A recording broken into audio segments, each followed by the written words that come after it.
everybody, and welcome to the latest installment in our special Halloween series for the Dissecting Fiction podcast. I'm Vinny Murphy. I'm Christian Cutlick. And on this episode, we're going to hit another subgenre in horror, and another one that I think is probably pretty broad. Yeah, it's insanely broad. But, we're going to go with it. We don't have that many shows to do, so, So this one is going to be on the supernatural. Ooh. And, we just said that that's pretty broad, and I think that's accurate, but I think it's kind of a good way to differentiate some movies from monster movies, and some movies from slasher movies, and some movies from zombie movies. Yeah, I mean, it's kind of like the haunted house genre and everything, and that's been especially popular lately. You don't really see monster movies anymore. You see a lot of, Annabelle and Paranormal Activity and things like that. Yeah, and I think, we're almost in sort of a little golden age for that type of film. Yeah, you have, just to go in, the art house circle, it would be, Heritage, Midsommar. Would you describe Get Out as, a supernatural thing, or is that more of a thriller? I would go more thriller on that. I always thought that was sort of a extended Twilight Zone. Yeah, and now they're doing Twilight Zone, the same producers. Yeah, makes sense, right? So we're going to talk about some supernatural things. Do you want to start off first this time? Yeah, I think it's important to point out, as we have in everyone, these are our favorites. We're not trying to be objectively best here. That'll become very clear when we do our favorite Halloween movies. This is the thing, we look to as what we want from the genre this time of year. So, like we said, we're going supernatural, which is a lot of haunting. Ghosts, demonic figures, things to that effect. A lot of spirits, exorcists, that kind of wheelhouse. Things that are out of the physical realm in a lot of ways. I think that even applies to your pick. But I went one that's pretty deliberate on that, and that would be 1999's The Blair Witch Project. The pop culture phenomenon. Absolutely. The Blair Witch Project, I think, is super, super interesting in its production, what they were looking for when they made the film. Daniel Myrick and Eduardo Sanchez have said that they were trying to do sort of a film version of In Search Of, which is an older show that kind of investigated paranormal activity, things like that. I think you can still find it, actually. I think it's up on Prime sometimes. But regardless, that was sort of their base concept, was to kind of extend this idea of someone trying to do something like that, in search of, in this case, the Blair Witch, looking for this legend, which they constructed, they made up completely. But one of the things that makes the film so effective is it feels like a real legend. This goes a lot into the marketing and things like that, but people really did believe the legends, and for a long time, and I'm talking about 2005, 2006, when I could look this stuff up, I believe the Blair Witch was a real legend. I did not know it was completely artificial to just the film. And that has a lot to do with how deep they went on their websites. They produced a television special, which at no point makes it clear that this is a film. I like that you picked this because it's an interesting microcosm of a lot of things in the late 90s and early 2000s. This is basically a Sundance movie. It won tons of awards there. Is a very early example of an internet sensation. Right, and they use the internet in an interesting way that you couldn't now. At this point, a lot of people sort of immediately will kind of research something if they read it on the internet. The Blair Witch used this sort of nation version of the internet to put all of this information out there with zero explanation and just sort of plant seeds of doubt in everyone who's looking at this stuff. I can say as a kid, seeing the advertisements for this, I really didn't know if it was real or not. Yeah, because you just kind of see these pictures and you kind of just assume they're real just because of the context they're in. This seems like a legitimate horror hobbyist when you look at those early designs of the website. You wouldn't think anyone would go out of the way to make this website unless it was real, because that was just the nature of the internet back then. Now you can go on Facebook and post whatever, but back then you actually had to make the website yourself. Yeah, and I think, it's one of the levels of effectiveness. Another thing I think that the film itself is very effective with is, outside of the fact that they do utilize the type of interviews you would use if you were making a documentary, they kind of manipulated the cast a little bit more than scripted them. This cast would have ideas of what was coming up and would be left notes, things like that, about how their characters would feel. But they were really just kind of messing with them to get reactions. It creates this validity to it that wouldn't exist without it. And also, they were on a really short shooting schedule. It was only an 8-day shoot. There was more after. That was the principal photography. Like when, studios started getting interested, things were changed a little bit. But they don't have time to really think about it, so you don't either. It's like kind of the best way I could say it. It's very raw reaction because they're in the middle of it, just like you are when you're watching the movie.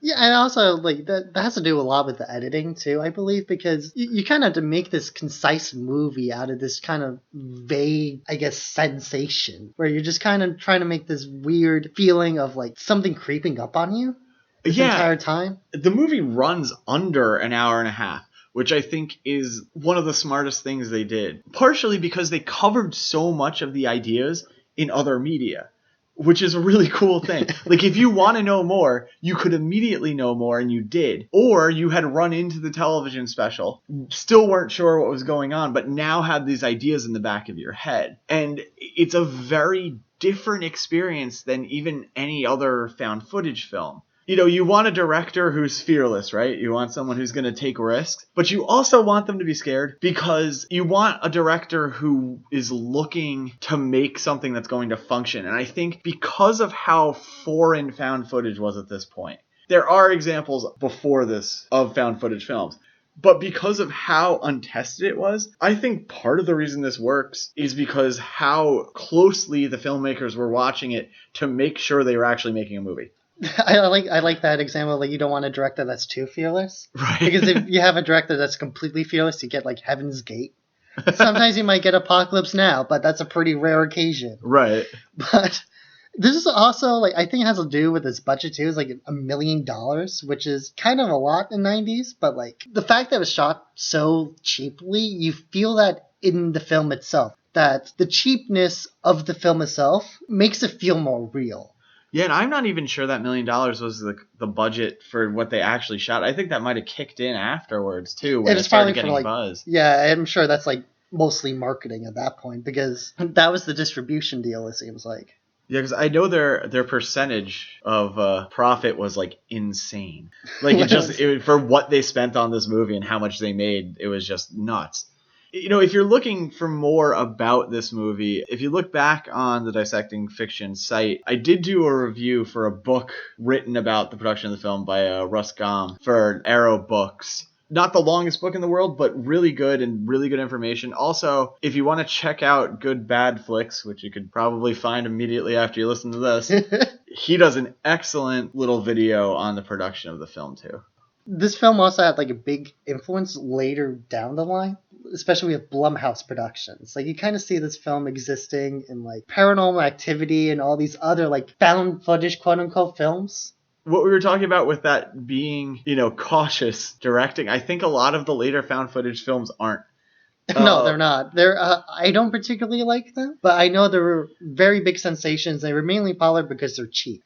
Right. It is like, as we were saying with this, like, the percentage of profit to expenditure was great. And that's what the producers are looking for now, as opposed to looking for something that's like completely unique. It's interesting to see, like, in Blair Witch, they're carrying around, like, VHS, like, cameras. And then with Paranormal Activity, it's, like, security cams in your driveway and things like that. It's just, like, you see the difference in technology in just 10 years. I don't like the movies themselves, but that's, like, an interesting little, like, comparison and contrast.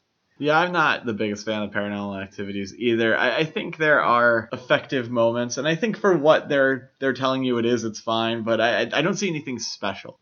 So, for my paranormal, supernatural movie thingy, I picked The Shining by Stanley Kubrick. Because he didn't want any negative comments about his choice. We talked about it a little before. I'm defending The Shining as a paranormal movie because it is very much about ghosts. Yeah, I totally agree that's a paranormal movie. You have those, like, psychic elements, but they're very downplayed. Like, it's mostly about the ghosts. Like, they don't get a whole lot into the psychic stuff. Like, yeah, he's talking to spirits. But that's not what the film is about. Yeah, the film doesn't really delve too deeply into what Jack's motivations are. Which my understanding is part of the reason that Stephen King wasn't especially fond of the film for many years. No, the book is very much like a writer's book, where it's a book kind of about writing and going crazy from that. And this movie is just about a general sense of like paranoia. And I like especially because with the spirits in it, they're just malevolent. They don't get really into the motivations or anything. They're just mean. They just have like a hatred for life itself. And it's not like they're jealous of it. They're just evil. The visuals of it are just amazing too. Like they're so iconic. And like everything Stanley Kubrick does is kind of just like immediately iconic. And then the production itself is kind of fascinating too, like with how he treated like the actors and everything and got them into like a very paranoid state. Kubrick's an interesting figure in general, and I think this is the first and really last time he goes very directly into horror. You can make an argument on A Clockwork Orange, but it's more of a psychological thriller. Thriller and horror, there's a thin line between them. But it is distinct. I think more so than a lot of the subgenres in horror. I think there is a difference in the type of story you're trying to tell. It's more action-y, I would say. I don't know. I just feel like this is just a very iconic like horror movie to me. It has elements of sort of many genres within horror. You definitely have a little bit of monster. Yeah. Oh, Jack Nicholson becomes the monster. And even then he becomes a little bit of a slasher. Because he's chasing people and he won't stop. That's a bit of a stretch. But I think that's part of the discomfort with the film too. Is part of the reason it's so effective is you kind of don't know what's coming around the next corner. It's also like it's not very bloody, despite the scene with the elevators where the blood comes out. It's a very oddly grounded film. Like some of the scariest moments are like that scene with the bear in that guy's lap, and you're like, what are they doing? Is this like a sex thing? Right. And you're just so shocked by like this weird imagery, and that more than anything else like adds that horror element. And you're in these huge spaces where there's like nothing in them. It feels very imposing, and this is an example of like a horror film with like an unlimited budget. It also, for an unlimited budget with, well-planned and quite beautiful in many ways cinematography, it also has this feeling of like complete isolation. Just like that opening shot where it's like the aerial shot where you're following this car through these mountains and everything. It feels very small. It makes you just feel small. And I really, really like that. It's funny. It's just, the reason I didn't pick The Shining would be because I just don't feel fun when I watch it. That's why I like it. Yeah. It's very dreary. And also, much like the Blair Witch, a lot of that influence has been seeping up again in films like Hereditary, Midsommar, that kind of like wheelhouse of films as well. Babadook, things like that, where it's very like cinematic and very much about like these iconic visual shots. I think we're in a really good spot with horror. Yeah, right now. There's a bit of a renaissance, to be pretentious. It's a rebirth. Only 15 years after the last one.